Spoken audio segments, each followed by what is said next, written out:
इस मुद्रा से आप योगा है स्टार्ट कर सकते हैं। इसको आप सुखासन बोलते हैं। फिर आपको हाथ ऊपर करना है सांस लेते हुए, फिर आपको साइड में जाना है सांस छोड़ते हुए, फिर सांस लेते हुए ऊपर आना है। इस तरीके से दोनों साइड में आप ट्राई कर सकते हैं। फिर आप कमर से ट्विस्ट कर सकते हैं पीछे की साइड, फिर दोनों साइड आप इस तरीके से ट्विस्ट कर सकते हैं।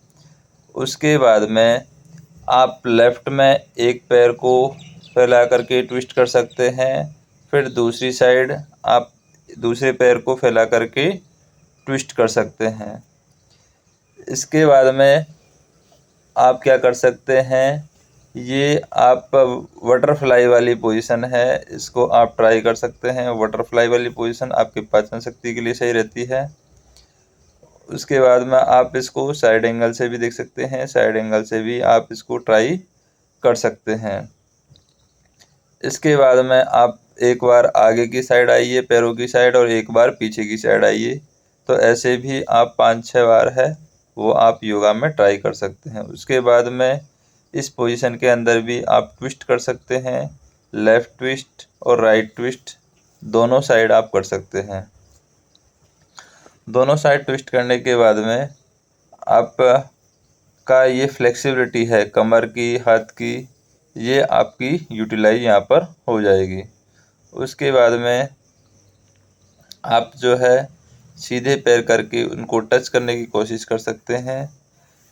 इसके बाद में आपको कैट काउ पोजीशन है। ये कैट काउ पोजीशन में एक बार आपको ऊपर की साइड आना है, एक बार नीचे की साइड जाना है।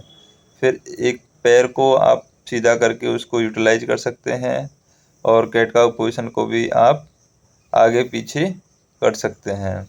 उसके बाद में भुजंगासन जैसे ट्राई कर सकते हैं। फिर वज्रासन में बैठ करके आप इस पोजीशन को ट्राई कर सकते हैं। इसके बाद में हम देखें, इसके बाद में हाथों को पीछे की साइड बांध करके ट्विस्ट करने की कोशिश करें। फिर लेट करके आप लेफ़्ट ट्विस्ट और राइट ट्विस्ट करने की कोशिश करें। जितना आपसे होता है उतना आप यहाँ पर ट्राई कर सकते हैं। योगा के अंदर मेन बात ये है कि आपके माइंड का प्रेजेंस योगा के समय आपके पास में होना चाहिए। ऐसा नहीं योगा आप कर रहे हैं और आपका ध्यान कहीं और है। फिर आप स्ट्रेच कर सकते हैं। ये है आपका ताड़ासन। ताड़ासन के बाद में ये है आपका वज्रासन, ताड़ासन, वज्रासन। फिर आपका है पादहस्तासन।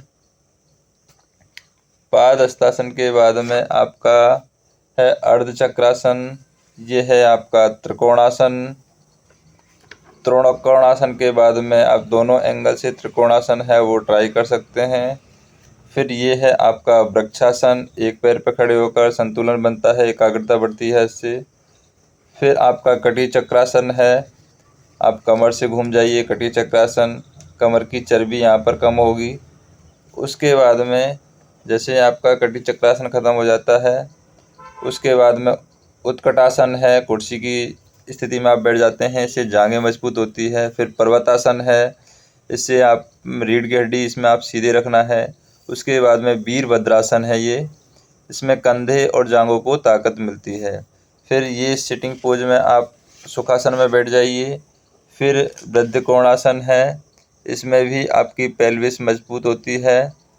वृद्धकोणासन दोनों साइड से आप ट्राई कर सकते हैं।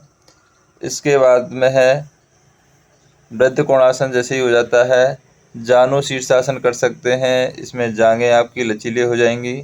उसके बाद में जैसे ही आपका जानु शीर्षासन ख़त्म हो जाता है, पश्चिमोत्तासन आप यूज कर सकते हैं। अर्ध मतेंद्रासन है, अर्ध मतेंद्रासन आप यूज कर सकते हैं यहाँ पर। जैसे ही अंदर ये है आपका मंडूकासन, ये डायबिटीज़ के रोगियों के लिए होता है। मंडूकासन आप ट्राई कर सकते हैं। और फिर उष्ट्रासन है, उष्ट्रासन आप ट्राई कर सकते हैं। उष्ट्रासन के बाद में आपका गोमुखासन है, गोमुखासन आप ट्राई कर सकते हैं। और फिर यहाँ पर शलवासन, ये शलवासन आ जाएगा। ये धनुरासन आ जाएगा, धनुरासन आप ट्राई कर सकते हैं, तनाव कम होता है। और ये मर्कटासन है। मर्कटासन के बाद में ये नवकासन है, पेट और जांघ मजबूत होता है इससे। मर्कटासन के बाद में सुप्त वज्रासन है, इसमें पाचन शक्ति आपकी सही होती है। ये भी यहाँ पर अर्ध शलाभासन है, कमर मजबूत होती है। इसको बोलते हैं विपरीत नौकासन और इसको बोलते हैं गरुड़ासन, जो कि यहाँ पर दिखाया गया है गरुड़ासन। उसके बाद में इसको बोलते हैं मत्स्यासन, छाती ऊपर रहेगी, छाती ऊपर लेके आपको श्वास लेना है, मत्स्यासन, फिश पोज जिसको हम बोल सकते हैं। इसके बाद में ये आपका शवासन है विश्राम स्थिति में। उसके बाद में आपका सेतु बंधासन है, रीढ़ और थायराइड की आपकी समस्या दूर होगी इससे। उसके बाद में पवन मुक्तासन है, गैस अपच में लाभ होगा। फिर है अर्ध नवकासन, पेट और जांघ मजबूत होगी इससे।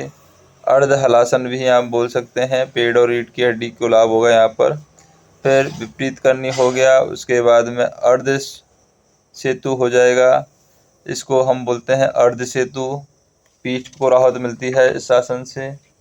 उसके बाद में ये चक्रासन है, आपके फ्लेक्सिबिलिटी लाएगा। सुप्त तड़ासन है, ये आपको आराम देगा, तनाव में सहायता करेगा। फिर ये अनुलोम विलोम है, अनुलोम विलोम के बाद में आप कपालभाति यूज कर सकते हैं, पेट की चर्बी कम होगी कपालभाति से। फिर आप भ्रामरी यूज कर सकते हैं, माइग्रेन और एकाग्रता से आपको राहत मिलेगी। उज्जाई का आप यूज कर सकते हैं। उज्जाई के बाद में आप शीतली प्राणायाम है उसको यूज कर सकते हैं। उज्जाई से थायराइड आपका कम होता है, शीतली से शरीर को ठंडक मिलती है। शीतली आपका दो तरीके से होता है, एक दांत से और एक जीभ से आप ले सकते हैं। फिर भ्रामरी आप यूज कर सकते हैं, सूर्य भेदी आप यूज कर सकते हैं और फिर चंद्र भेदी आप यूज कर सकते हैं, फिर ध्यान यूज कर सकते हैं।